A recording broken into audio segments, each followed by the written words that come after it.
In the last session, we discussed about what is the motion of the charge in a magnetic field. So, we studied there, that is, the velocity is having two components. One is the parallel component, other one is the perpendicular component. Due to the perpendicular component, the velocity means the motion of charged particle is a circle, and due to the parallel component, the motion of the charged particle is a linear.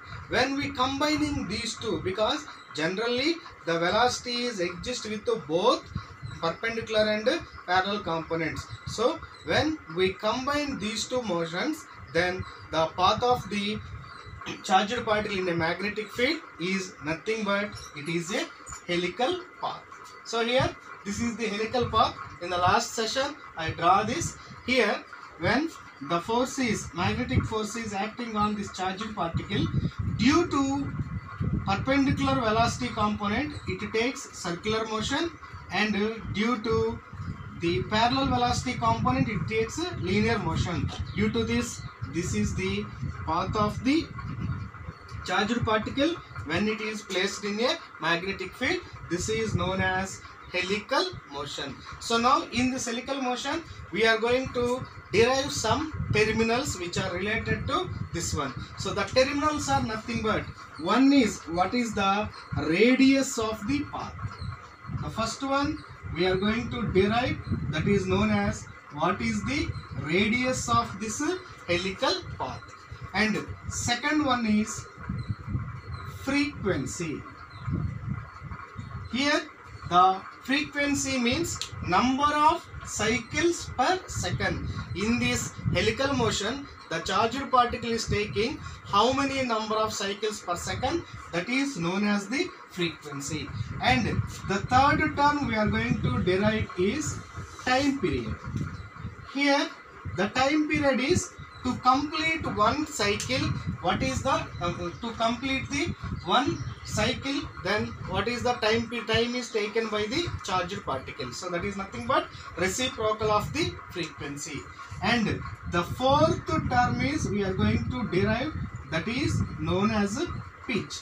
Pitch is nothing but the distance travelled by the charged particle in the given time period. That is horizontal distance travelled by the charged particle in the given time period, that is known as the pitch. Okay. So now in this helical motion we are going to derive these terms. One is the radius. Radius is nothing but what is the radius of this curved path or circular path.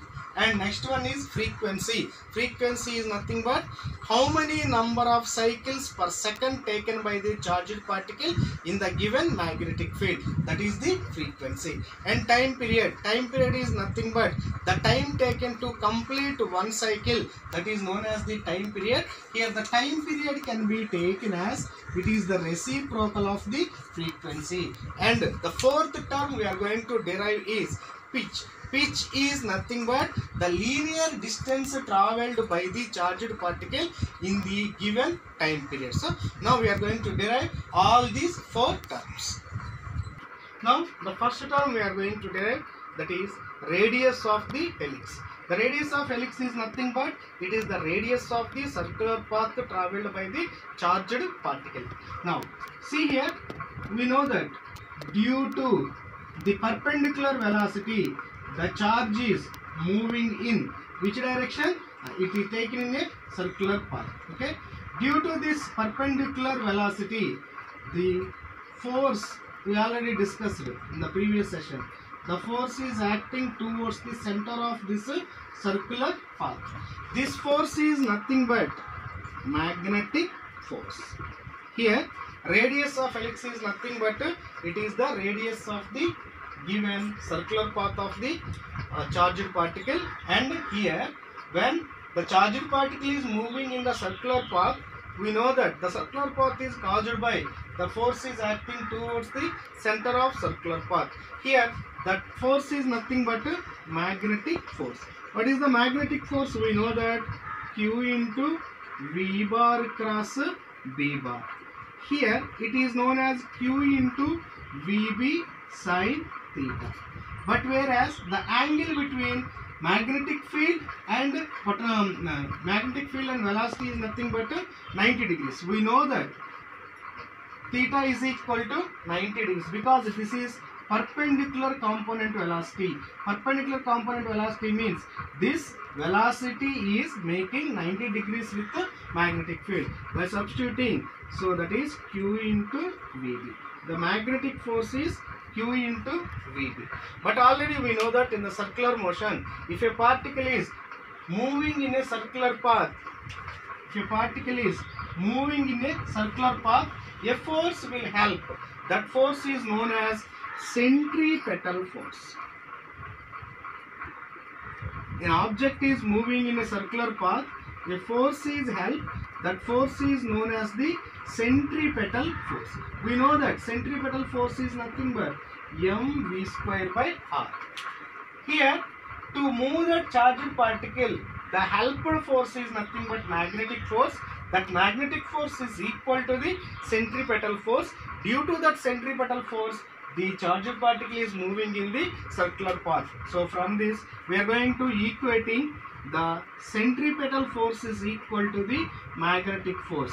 Here centripetal force is mv square by r is equal to magnetic force is q into vb.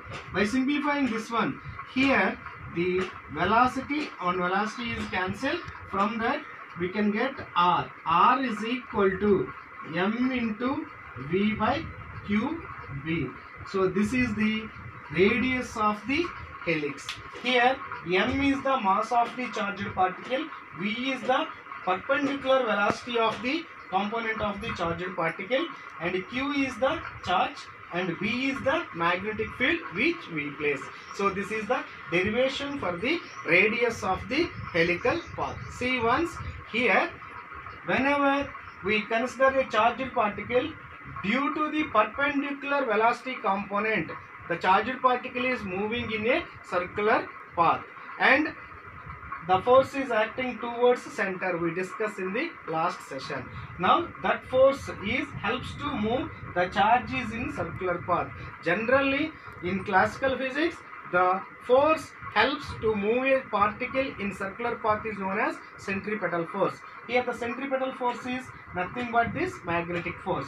So centripetal force is mv square by r, magnetic force is qvb. By equating these two, we are going to obtain the r. R is nothing but radius of the helix. Now here frequency of the rotation, where frequency is equal to number of cycles per second. So the number of cycles per second is known as the frequency. Here to find the frequency, the charged particle is moving with the velocity is v. That v is equal to r omega. We know that the relation between linear velocity and angular velocity is v is equal to r omega. Linear velocity can be taken in translational motion. Angular velocity can be taken in rotational motion. So from that, v is equal to r omega. So now here omega is equal to v by r. But we know that omega can be written as angular velocity or angular frequency is equal to 2 pi f. 2 pi f is equal to v by r. From this, the required term is frequency of the charged part, means frequency in the given helical path. The frequency of rotation of charged particle in the helical path can be taken as v by 2 pi r. Here we know that v is the perpendicular velocity component of the charged particle, r is the radius. In the previous we derived r, substituting r here, that is v by 2 pi into mv by qb. That is v and v is cancelled. So from this we obtain the frequency of the rotation of charged particle in the helical path is nothing but q into b by 2 pi m. So here this is the frequency units, we know that is nothing but h. The frequency of the charged particle in the helical path can be taken as q into b by 2 pi m, where q is the charge of the charged particle, b is the magnetic field where we place the charged particle, and m is the mass of the charged particle. So this is the formula for the frequency. Here time period. Time period is nothing but time taken to complete one revolution. The time taken to complete one revolution is known as the time period of circular path. Here we know that the time period is equal to reciprocal of the frequency. We already derived the frequency of the charged particle in the helical path. So that is 1 divided by qb by 2 pi m. Finally, what is the formula for the time period of the charged particle? The time period of the charged particle in the circular motion can be taken as 2 pi m by q into b. So this is the time period of the charged particle in the given helical path. Next one is the pitch. Pitch is nothing but distance moved by the charged particle along the magnetic field. So here pitch is nothing but distance moved by charged particle along the magnetic field. So this is known as the pitch.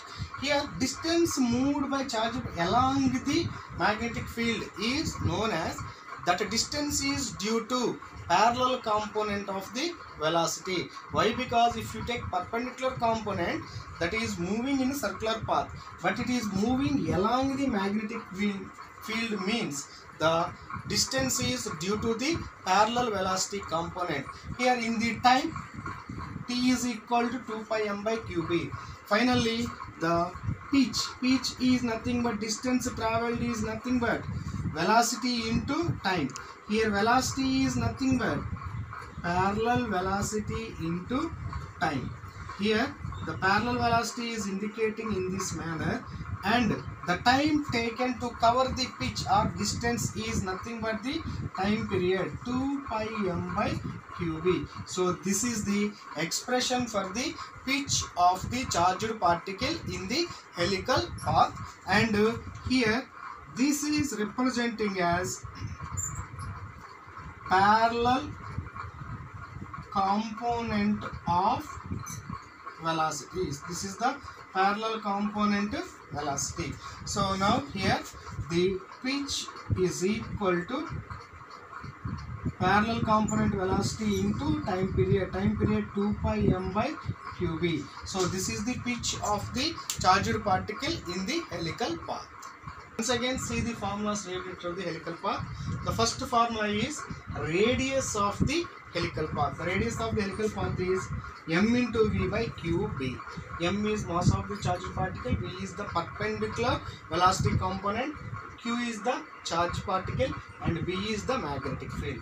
And next one is frequency of rotation. Here the number of cycles per second is known as frequency of rotation. The frequency of rotation is nothing but q into b by 2 pi m.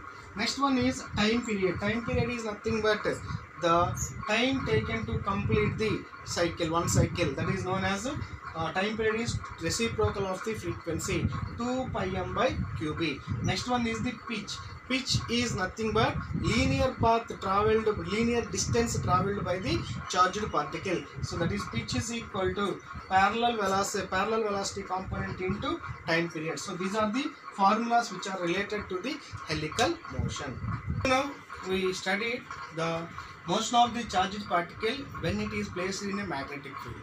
But when we consider the charged particle is placed in a combined magnetic and electric field, what about its motion? What is the force acting on that? We are going to find. So that is, here I consider the XYZ plane I cap represent x axis, j cap represent y axis, k cap represent the z axis. Here I consider the electric field and magnetic field, both are perpendicular. First I consider electric field and magnetic field, both are perpendicular.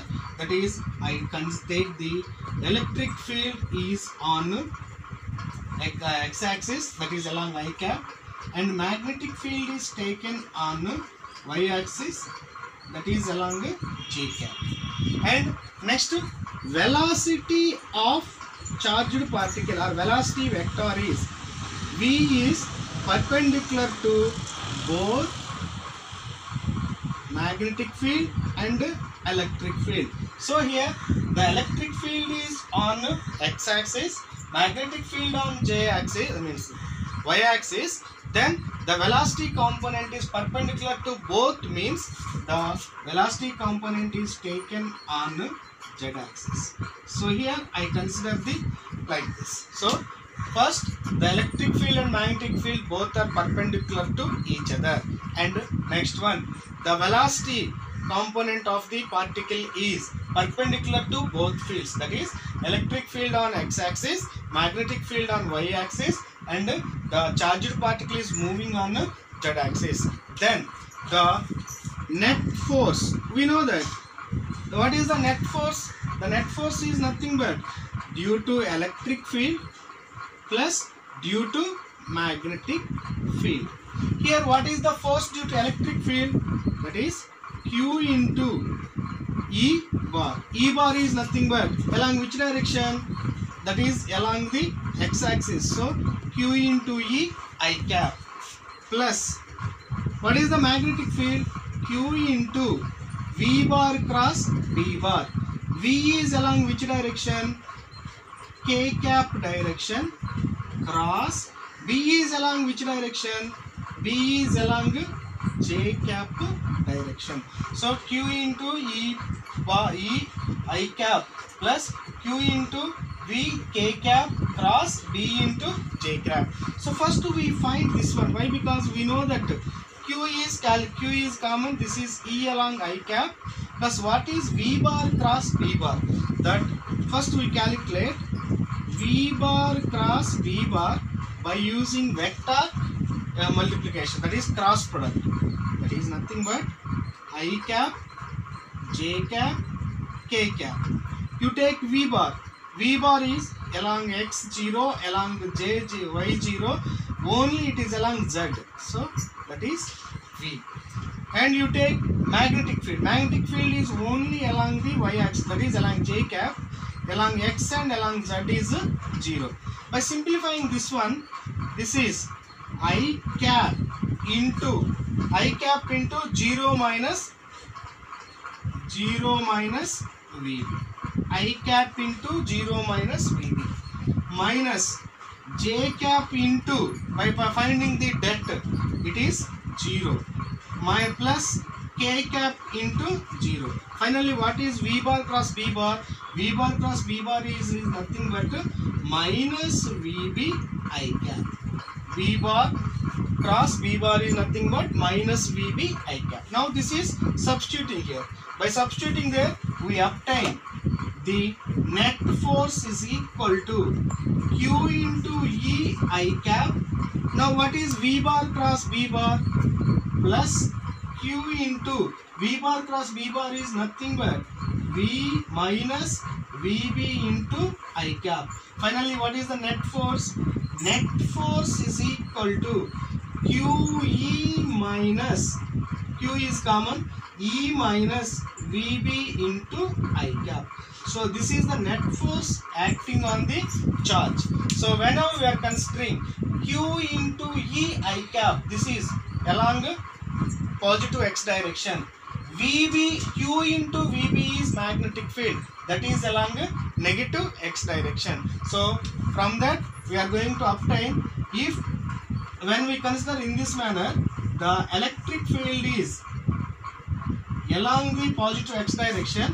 What about magnetic field? Minus QVB I cap. So this is opposite.